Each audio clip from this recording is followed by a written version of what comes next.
Thanks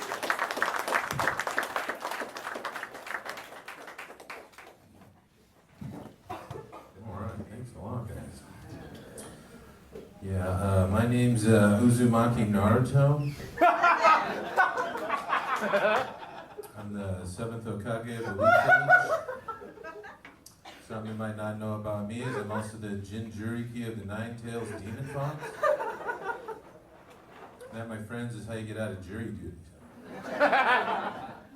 Databayo. We got a couple of Naruto fans in the back. A lot of people think I'm dressed up like a road cone, you know, or like James and the Giant Peach, but I'm really an otaku. So it's a person who likes Japanese pornography. So.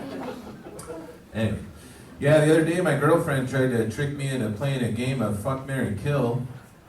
She wanted me to admit that theoretically I'd be willing to get married. Gotta be vigilant kings, you know?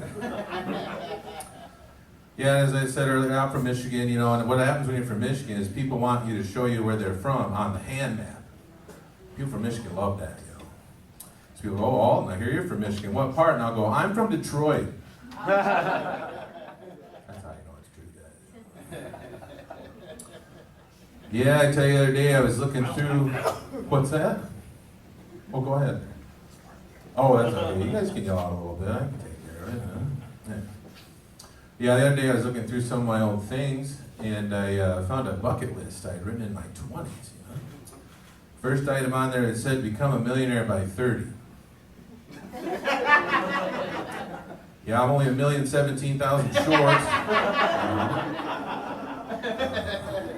Also, I'm 39, so probably just gonna cross that one off, you know. And then on there it said, do a woman twice your age. Again, I'm 39. That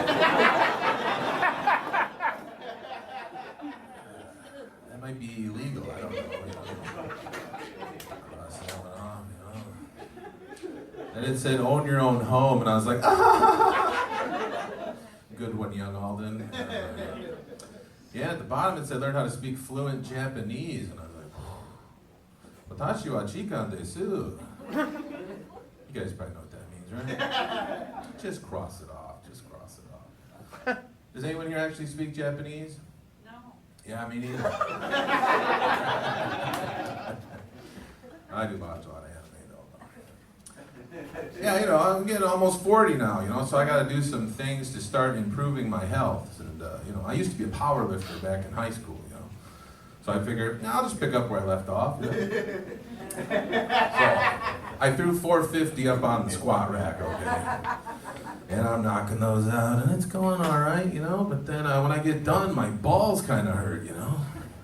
I was like, good, that means the testosterone's kicking in. That's what you want, you know? I'm trying to get jacked here, you know?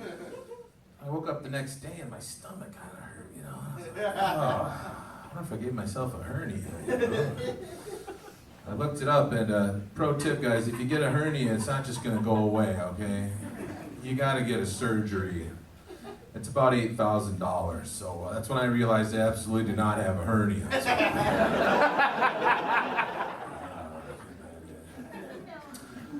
Okay, I've been trying to do some things. You know, I've taken the ginkgo biloba, you know, and I know that's working because I keep remembering to buy it, so it's going good, you know. It's hard to know what to eat, you know, like I was cooking with canola oil for years, you know. Turns out that's a seed oil. That's like poison. That's like something you put in your engine, you know, you don't want that, you know. You gotta get a nice healthy olive oil. Olive oil's what's good, you know. But then I showed it to my girlfriend and she's like, oh, this is the cheapest olive oil I've ever seen. This is like garbage olive oil, you know. You gotta get the good olive oil, you know, the virgin cold pressed, the 3 times more expensive, you know, that's what's good, you know. Okay, you know. It's like $23 a liter or something, you know. So I'm cooking with that now, you know, I'm trying to be healthy. Well, then I find out from YouTube that if you cook olive oil at too high of a temperature, it oxidizes it. And oxygen is just like poison for your body, apparently. So yeah, you don't want to do that, you know. I had to switch over to a healthy coconut oil. You know, coconut oil is what's good, you know, that higher smoke point, you know. I went into my doctor and he's like, geez, your LDL cholesterol is off the charts. What, have you been eating coconut oil or something, you know? You gotta switch to a nice healthy seed oil, like canola oil or something. I don't know, where do I go from here? Fish oil? I don't know what's good. I started taking a Total B vitamin, you know? One pill, it's got all the B vitamins that you could want, you know? Popped it in, you know, feel pretty good, yeah. And I went to use the bathroom, and I can only describe the color as like highlighter liquid.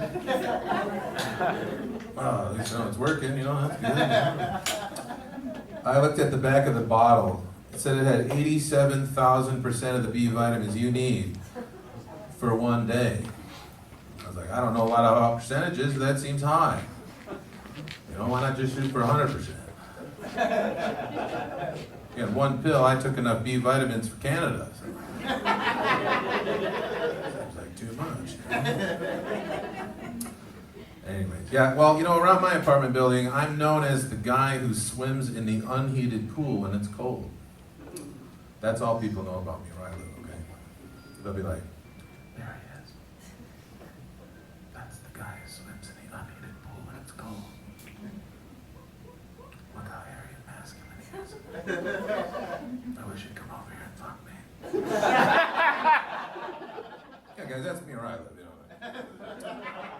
Anyway, I was walking by the pool the other day, and guess what? There was some other guy swimming in the pool when it's cold. Well, that's ruined now. Now I'm just some guy who uses the pool. Who cares, you know? Well, then I walked by and it was closed. You know, I talked to the maintenance guy. I said, well, why is the pool closed? You know, he goes, oh, well, you know, we checked the filters and found a bunch of what we hope is beard hair. Also, we found an irregular amount of B vitamins, so go for 1,000 gallons of water, you know. Probably the guy, you know. Yeah. Anyway, no, I tell you, I was having a real problem the other day. I got a screw in my tire, you know.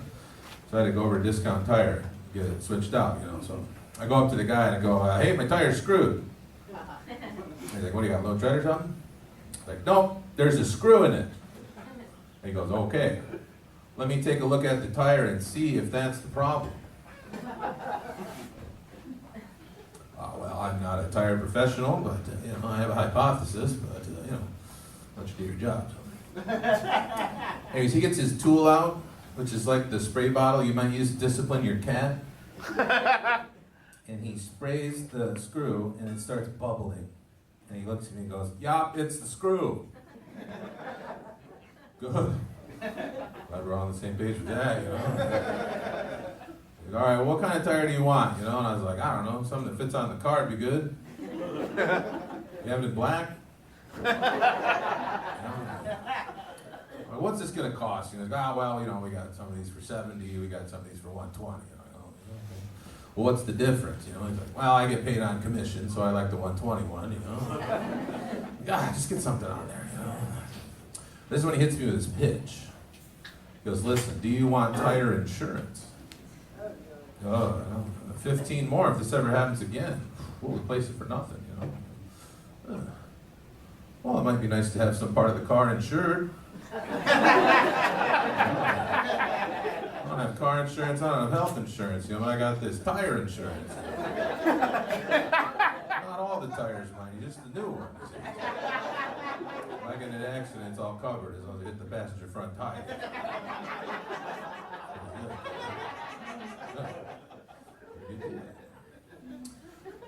Anyway, the other day I was eating a family-sized bag of chips, or as I call it, one serving, you know. And I was tipping up the bag as you do, you know.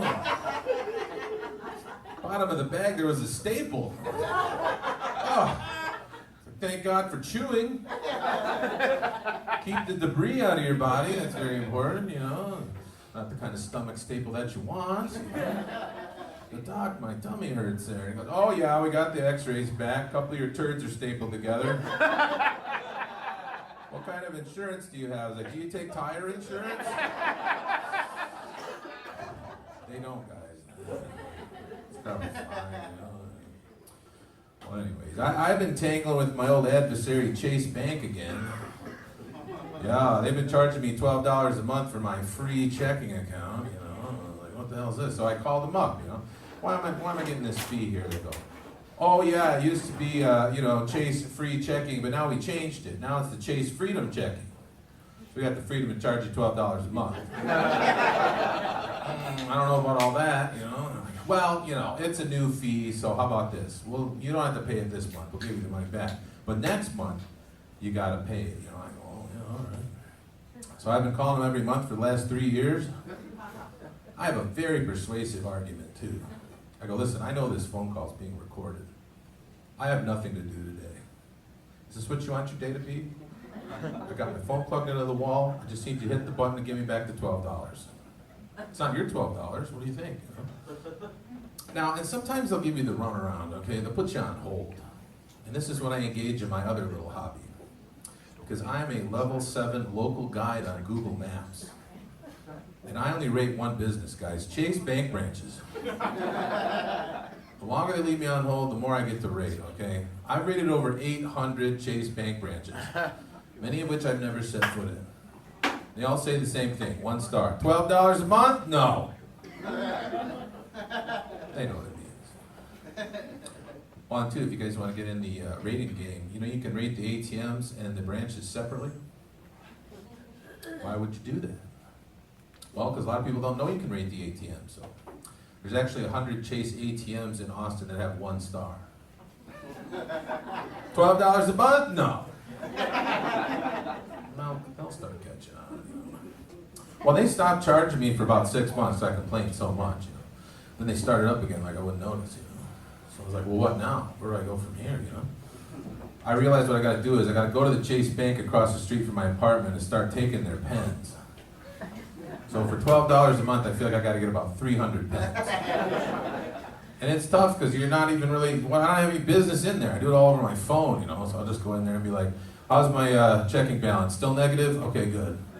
And just start, taking the pens. And, they're pretty nice. I'll be selling these after the show, guys, if you want. They're $1 a piece there for a nice Chase pen. They're pretty good. You can tell I used to be in sales, right? Actually, I'll tell you, I used to sell the easiest thing to sell on the entire planet. Does anyone have an idea what that might be? Any guesses? You guys can guess. What do you think? Easiest thing to sell on the entire planet? Insurance. Insurance? Yeah, I don't know. What kind of insurance? Health. I'd rather die, Tires. I bet those sell pretty easily. Yeah, you gotta have 4, sometimes, if you're lucky there. Well, I'll tell you, it's easier to sell than insurance and easier than tires. One other guess. What do you guys think? Water. Weed. Water and weed. Oh, actually, you probably need those together. Well, the weed is part of the formal economy, I'll say that. Well, I'll just tell you guys. It was handguns at a pawn shop in Texas. Let me tell you, I was the top salesman too, because I have a beard, Yeah, let me walk you through the sales procedure, okay? The gentleman walks into the pawn shop and you go, how many guns will it be today, brother? And that's it. I'll give you a number, 1. Okay. How are you going to be paying? Untraceable gold bullion? And he's like, no, that's when he pulls out his gun. To buy my gun with a gun. Fantastic, it's pawn shop.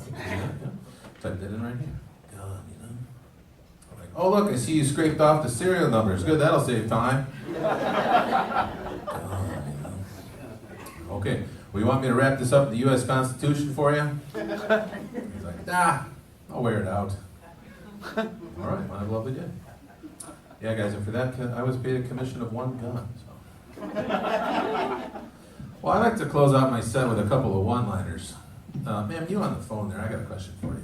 Yeah. Why did the rooster decide to gain weight? He's bored. Oh, maybe. Oh, I heard that chicks take big fat cocks. That's true. They say 1 in the hands were 2 in the bush, unless we're talking about big fat cocks. Picture that one. They say you lead a horse to water, but you'll always be jealous of his big fat cock.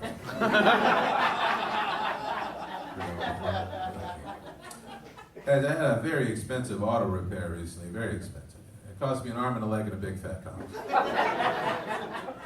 Pretty good. I got for you guys. King Arthur had a brave knight. His name was Circumference.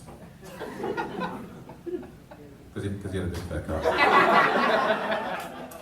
Life's like a box of chocolates. You never know who's got a big fat cock in it.